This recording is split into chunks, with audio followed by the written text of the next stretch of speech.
बिस्मिल्लाहिर्रहमानिर्रहीम, अस्सलाम वालेकुम। मैं फैज़ान रिजवी और आप मेरे यूट्यूब चैनल और फेसबुक पे देख रहे हैं। आज 13 जुलाई 2023 है, दिन है जी थर्सडे, जुमेरात का। नेटो का 2 रोज़ा इंपॉर्टेंट इजलास लिथुआनिया के अंदर इख्तिताम पजीर हो गया। यूक्रेन के सदर व्लादिमीर ज़ेलेंस्की ने भी इस इंपॉर्टेंट समिट के अंदर शिरकत की। किस तरह से वेलकम किया गया यूक्रेन के सदर को, ये मनाजिर देखिए, उसके बाद बात करते हैं। This is truly a historic moment. Allies and Ukraine sitting side by side as equals to address our common vision of Euro-Atlantic security. And I'm really honored to welcome in our midst our dear friend Volodymyr Zelensky, President of Ukraine. Welcome to you, Volodymyr. It's great to have you here.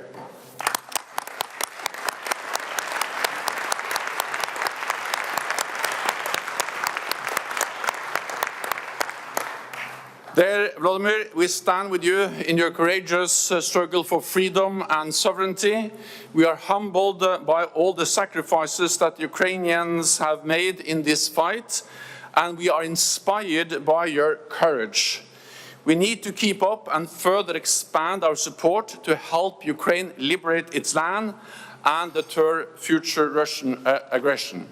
मनाज़र आपने देख लिए, गुफ्तगू आपने सुन ली NATO के chief Stoltenberg की। Ukraine के सदर Vladimir Zelensky को अपने साथ बिठाया नेटो एलाइज ने और बहुत मेन सीट उन्हें दी गई। एक तरफ तो नेटो के चीफ स्टोल्टनबर्ग के बाद अमेरिका के सदर जो बाइडन, यूके के प्राइम मिनिस्टर ऋषि सुनक और फिर यूक्रेन के सदर व्लादिमीर ज़ेलेंस्की को जगह दी गई। उसके बाद तुर्की के सदर रजब तैयब एर्दोगान थे और क्लैपिंग भी यूक्रेन के सदर व्लादिमीर ज़ेलेंस्की के लिए की गई। लेकिन जितनी अच्छी सीट थी या जितना अच्छा वेलकम था यूक्रेन के सदर व्लादिमीर ज़ेलेंस्की का, क्या यूक्रेन के लिए नेटो ममालिक के फैसले भी उतने ही अच्छे थे? ये सुनिए स्टोल्टनबर्ग की गुफ्तगू, उसके बाद बात करते हैं। NATO allies have provided tens of billions of dollars in support over the past year. And now we have agreed a three-part package bringing Ukraine closer to NATO. A multi-year program of practical assistance, establishing a new NATO-Ukraine Council, and reaffirming that Ukraine will become a member of NATO and removing the requirement for the Membership Action Plan. गुफ्तगू आपने सुनी NATO के chief Stoltenberg की, जिन्होंने 2 रोज़ा NATO summit के important फैसले share करते हुए बताया कि for as long as it takes हम यूक्रेन की मदद इमदाद जारी रखेंगे। अगर ये जंग सालों चलती है तो हमने एक long term security assistance package का भी ऐलान किया है। इस समिट के अंदर हमने फैसला किया कि for as long as it takes, सालों तक हम यूक्रेन को भर भर कर असलहा, गोला बारूद, मदद इमदाद प्रोवाइड करते रहेंगे। और जहां तक ताल्लुक है यूक्रेन की नेटो की मेंबरशिप का, जिसको लेकर यूक्रेन के सदर व्लादिमीर ज़ेलेंस्की बहुत ज़्यादा गुस्से में इस समिट के अंदर आए। इवन के रास्ते में भी वो लंबी लंबी ट्वीट्स करते हुए आए कि मुझे कुछ नहीं चाहिए, ना मुझे सिक्योरिटी असिस्टेंस चाहिए, ना मुझे असलहा, गोला बारूद चाहिए, ना मुझे तुम्हारे एक्शन प्लान का रिमूवल चाहिए, मुझे चाहिए तो नेटो की मेंबरशिप चाहिए। और इसके अलावा कोई अगर मगर मैं नहीं सुनने वाला। तो यहां पर अगर मगर सुनाते हुए नेटो के चीफ स्टोल्टनबर्ग ने कहा कि हमने फैसला किया है एक काउंसिल बनाने का, और काउंसिल का नाम रखा गया है नेटो यूक्रेन काउंसिल। और उस काउंसिल के अंदर यूक्रेन एज इक्वल हमारे साथ इसी तरह बैठेगा जैसे आज इस टेबल के गिर्द यूक्रेन हमारे साथ है, तो एज इक्वल यूक्रेन बैठेगा। और उस काउंसिल के अंदर हम ये फैसले करेंगे कि यूक्रेन को किस तरह से बहुत जल्द बगैर एक्शन प्लान के नेटो की मेंबरशिप देनी है। इन शॉर्ट के वही लॉलीपॉप दिया गया नेटो की जानिब से यूक्रेन के सदर व्लादिमीर ज़ेलेंस्की को। और ये सवाल किया, स्काई न्यूज़ की एक रिपोर्टर ने बहुत इंपॉर्टेंट सवाल किया कि आप तो बड़ी बड़ी बातें करते हुए आ रहे थे और आपको मिला तो लॉलीपॉप, तो क्या आप मुतमईन हैं? तो यूक्रेन के सदर व्लादिमीर ज़ेलेंस्की ने क्या जवाब दिया, ये सुनिए, उसके बाद बात करते हैं। Thank you. I'm Deborah Haynes from Sky News. President Zelensky, you came here wanting a time frame for membership. You'll be leaving with warm words as well as more weapons and new security guarantees. Have the Allies done enough to show their support, or do you still think that their position on Ukraine joining NATO is absurd? And most crucially, might this lack of an invitation undermine the morale of your forces fighting right now on the front line? Thank you for the question. As for the invitation, I truly understand that this is a technical signal. But if we're not only dealing with techniques and bureaucracy, but should we look at that as a serious factor to contribute the motivation to the Ukrainian society, then for me, as a president, that was an important moment. I kind of compared this fact with the candidacy for the membership in the European Union and with the dialogue with other countries. I give the following example. I told that EU candidacy was just this signal. The candidacy means no membership, but it brings a significant mobilization for Ukraine and a powerful signal for Russia that Ukraine is not a member of any type of alliance, but Ukraine is willing to become a member of the European Union and will be an independent state. गुफ्तगू आपने सुनी Ukraine के सदर Vladimir Zelensky की, जो बड़ी बड़ी बातें 1 पॉइंट एजेंडा लेकर इस समिट के अंदर आए थे, उनका सॉफ्टवेयर बिल्कुल अपडेटेड दिखाई दिया। यूक्रेन के सदर व्लादिमीर ज़ेलेंस्की ने कहा कि जो भी टेक्निकल रीजंस हैं कि हम इस वक्त नेटो का हिस्सा, नेटो का मेंबर नहीं बन सकते, उन रीजंस को हम अच्छी तरह से समझते हैं। और यूक्रेन के सदर व्लादिमीर ज़ेलेंस्की ने कहा कि ये भी काफ़ी है, ये मैसेज रशिया के लिए काफ़ी है कि यूक्रेन नेटो का मेंबर बनना चाहता है और नेटो मेंबर्स यूक्रेन को नेटो का मेंबर बनाना चाहते हैं, और यही मैसेज काफ़ी है रशिया के सदर व्लादिमीर पुतिन के लिए। यही मैसेज काफ़ी है कि हम एक आज़ाद मुल्क की हैसियत से यूरोपियन यूनियन, यूरोपियन कंट्रीज़ के अंदर एक मुल्क के तौर पर रहना चाहते हैं। अब आप पहले तो मुझे ये बता दें कि कौन सा नेटो मेंबर या यूरोपियन यूनियन का कौन सा मेंबर कंट्री आज़ाद है। आपको एक एक फैसले के लिए, एक एक कदम इवन उठाने के लिए, और हो सकता है कि वॉशरूम जाने के लिए भी आप पूछते हो कि मिस्टर बाइडेन क्या हम वॉशरूम जा सकते हैं। तो कौन सी आज़ादी की बात यूक्रेन के सदर व्लादिमीर ज़ेलेंस्की कर रहे थे, इन्हें असल में झाड़ पड़ी होगी अमेरिका के सदर जो बाइडेन से। एक बहुत इंपॉर्टेंट रिपोर्ट गुज़िश्ता रोज़ ही शाया हुई और उसमें यह बताया गया कि जो पोलाइट इमेज अमेरिका के सदर जो बाइडेन का है कि वो ग्लासेस लगाकर हंसते मुस्कुराते जो हैं वो मीडिया से गुफ्तगू करते हुए फिरते हैं, कि पोलाइट इमेज जो है वो पूरा ड्रामा है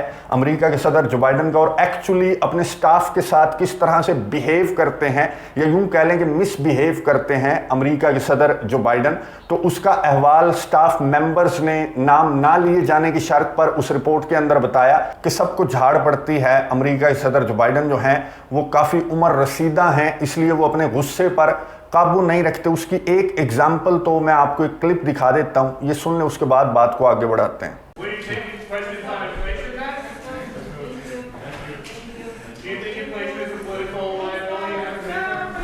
That's a great asset. More inflation. What a stupid son of a bitch.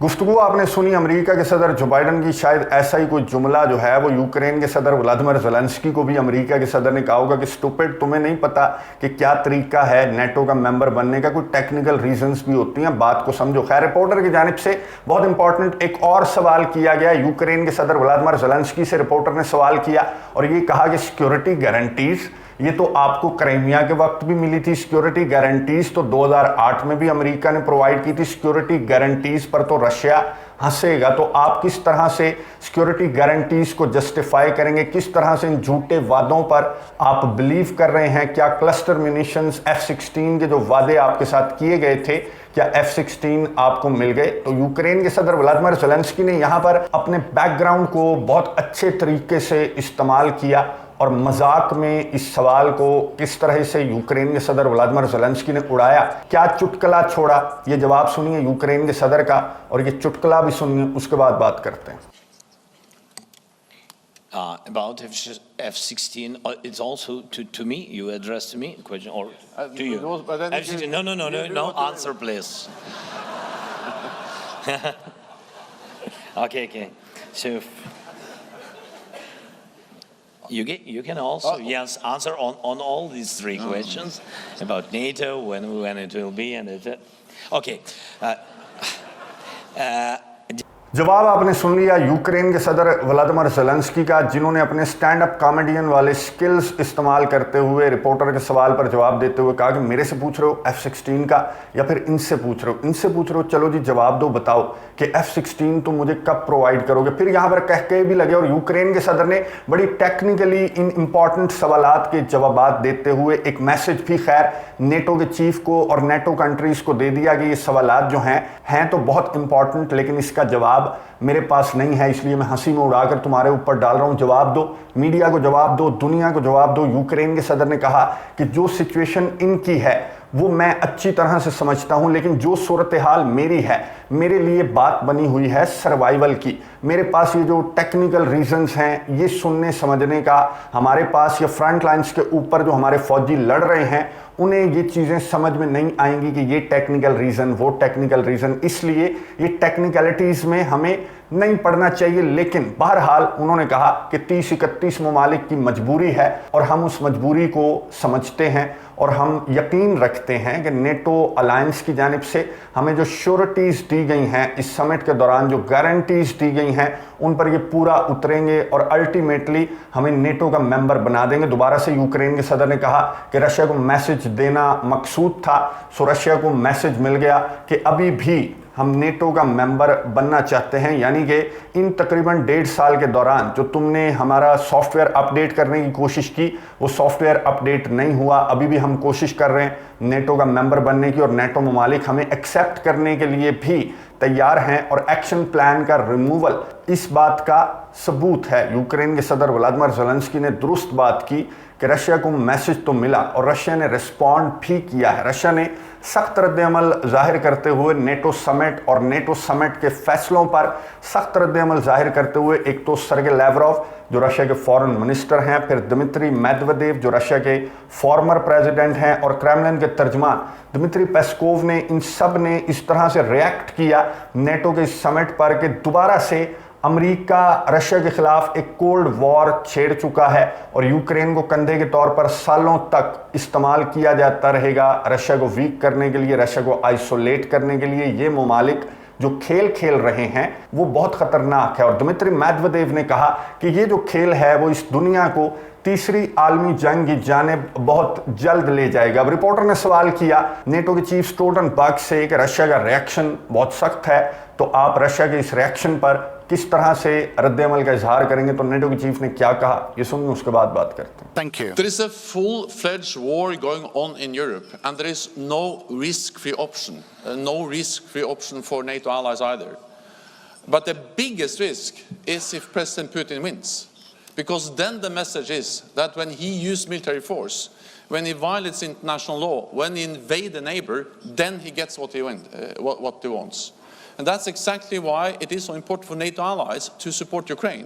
गुफ्तगू आपने सुनी नेटो के चीफ स्टोल्टनबर्ग की, जिन्होंने कहा कि रिस्क फ्री ऑप्शन और कोई नहीं था, सिक्योरिटी गारंटीज के अलावा रिस्क फ्री ऑप्शन हमारे पास और कोई नहीं था, यानी कि रिस्क भी नहीं लेना चाहते। और यूक्रेन के सदर व्लादिमीर ज़ेलेंस्की के बराबर में खड़े होकर बता रहे हैं कि रिस्क शिस्क हमने कोई नहीं लेना, रशिया के साथ हमने पंगा कोई नहीं लेना, हमने तुम्हें कंधे के तौर पर इस्तेमाल करना और उसके लिए बेस्ट ऑप्शन हमारे पास यही था कि सिक्योरिटी गारंटीज। और अगर इन सिक्योरिटी गारंटीज पर भी रशिया को इतराज़ है तो नेटो के चीफ स्टोल्टनबर्ग ने कहा कि इसके अलावा रिस्क फ्री ऑप्शन हमारे पास कोई नहीं था। हम रशिया को खुला नहीं छोड़ सकते, क्योंकि अगर रशिया को खुला छोड़ दिया तो रशिया इसी तरह से एक एक करके तमाम यूरोपियन कंट्रीज को इन्वेड करता रहेगा। तो ये जो रिस्क फ्री ऑप्शन है, नेटो के चीफ ने कहा है कि वाहिद हल था रशिया का सॉफ्टवेयर अपडेट करने का। अब रशिया का सॉफ्टवेयर तो कोई नहीं अपडेट हो रहा। रशिया ने कहा कि जो सिक्योरिटी गारंटीज हैं इनका कोई फर्क नहीं पड़ने वाला हमारे ऑपरेशन के ऊपर। और मैं आपको बता दूं कि इस समिट के दौरान लगातार 3 रातें रशिया की जानिब से यूक्रेन के दारुल हुकूमत कीव पर हैवी किस्म की स्ट्राइक्स की गई, ड्रोन्स दागे गए। पहले रोज जो है वो 28 ड्रोन्स दागे गए, जिनमें से 26 मार गिराए, यूक्रेन की डिफेंस मिनिस्ट्री ने दावा किया। दूसरी रात जो है नेटो के समिट के दूसरे रोज 15 ड्रोन्स रशिया की जानिब से यूक्रेन के दारुल हुकूमत पर दागे गए, जिनमें से 11 ड्रोन्स जो हैं वो यूक्रेन की डिफेंस मिनिस्ट्री ने कहा कि हमने मार गिराए। आज रात भी ये बताया जा रहा है। इस वक्त मैं वीडियो रिकॉर्ड कर रहा हूं तो अभी तक अपडेट सामने नहीं आई, डिटेल्स सामने नहीं आई। बहरहाल आज रात भी ये बताया जा रहा है, इंटरनेशनल मीडिया के ऊपर रशिया का मीडिया भी रिपोर्ट कर रहा है, यूक्रेन का मीडिया भी रिपोर्ट कर रहा है कि रशिया ने एक मरतबा फिर से लगातार तीसरी रात भी रशिया की जानिब से यूक्रेन के दारुल हुकूमत को टारगेट किया गया है। Eastern Ukraine, southern Ukraine, Russia का ऑपरेशन उसी तरह से जारी है। यहां पर एक इंपॉर्टेंट खबर मैं आपको बता दूं वागनर्स के हवाले से। वागनर्स ने रशिया की डिफेंस मिनिस्ट्री को असलहा, गोला बारूद जो उन्हें प्रोवाइड किया गया था बखमुत की जंग लड़ने के लिए, वो वापस करना स्टार्ट कर दिया। इट मीन्स कि रशिया के सदर व्लादिमीर पुतिन और वागनर के चीफ की जो मुलाकात हुई थी उसमें कोई फैसला, यानी कि व्लादिमीर पुतिन की जानिब से कोई ड्यूटी वागनर के चीफ येवगेनी प्रिगोजिन को फिलहाल ऐसा नजर आ रहा है कि कोई ड्यूटी उन्हें नहीं सौंपी गई। जाहिर है जो हरकत उन्होंने की थी वो नाकाबिले माफ़ी है। ये व्लादिमीर पुतिन बारहा अपने इंटरव्यूज़ के दौरान भी बता चुके हैं कि बगावत को, धोखे को वो कभी माफ़ नहीं करते। तो येवगेनी प्रिगोजिन के लिए यही माफ़ी काफ़ी है कि वो जिंदा सलामत घूम रहे हैं सेंट पीटर्सबर्ग के अंदर। बहरहाल इन्होंने असलहा, गोला बारूद वापस देना स्टार्ट कर दिया है रशिया के डिफेंस मिनिस्ट्री को। CIA के चीफ और रशिया के स्पाई चीफ के दरमियान ये जो म्यूटनी वाला मामला हुआ था वागनर की, इसके चंद रोज के बाद CIA के चीफ और रशिया के स्पाई चीफ के दरमियान टेलीफोनिक राबता हुआ, यूक्रेन जंग के फ्यूचर पर बात हुई। और ये बात हुई, रशिया के स्पाई चीफ ने बताया कि हमने ये बात की कि क्या करना है यूक्रेन का। अब ये जो नेटो का समिट हो गया, इसके अंदर से फैसले सामने आ गए और इस कॉल पर रिएक्शन भी यूक्रेन का सामने आ गया। यूक्रेन ने कहा कि जब तक हम अपने इलाके वापस नहीं लेते हम बातचीत की टेबल पर नहीं बैठेंगे। तो बातचीत की टेबल पर तो ये जंग आती हुई दिखाई नहीं दे रही। और जिस तरह के फैसले हैं, और गुज़िश्ता रोज़ जो वीडियो मैंने आपके साथ शेयर की, north Korea, south Korea, Indo Pacific के अंदर भी टेंशन्स बहुत ज़्यादा हाई हैं। तो ये सारी सिचुएशन ये बता रही है कि ये जंग बातचीत की टेबल पर आना तो खैर दूर की बात है, ये जंग यूरोप तक भी महदूद नहीं रहने वाली, बल्कि इंडो पैसिफिक के अंदर तक ये जंग फैलेगी। और बात दिमित्री मेदवेदेव की दुरुस्त है कि अगर इसी तरह आप मदद, इमदाद, सिक्योरिटी असिस्टेंस और इसी तरह के ऐलानात, इसी तरह के फैसले, इस तरह के समिट से बाहर आते रहे तो तीसरी आलमी जंग भी दूर नहीं है। नजर रखेंगे, आपको अपडेट्स देता रहूंगा। अगली वीडियो तक के लिए इजाजत दीजिए। अल्लाह हाफ़िज़।